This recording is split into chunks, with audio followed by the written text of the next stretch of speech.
อืม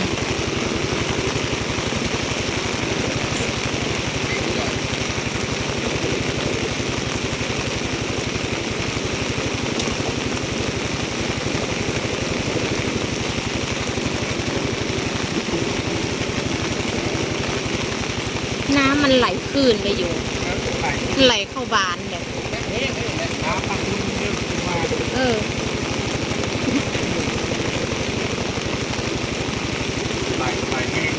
นี่บานพักเรียบร้อยบานพักกับ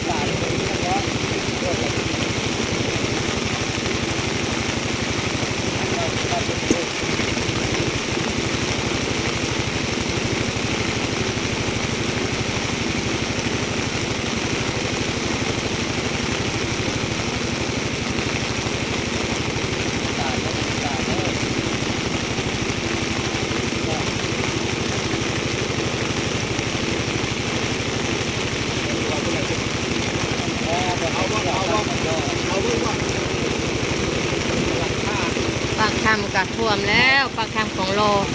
สถานที่ท่องเที่ยวเรียบร้อย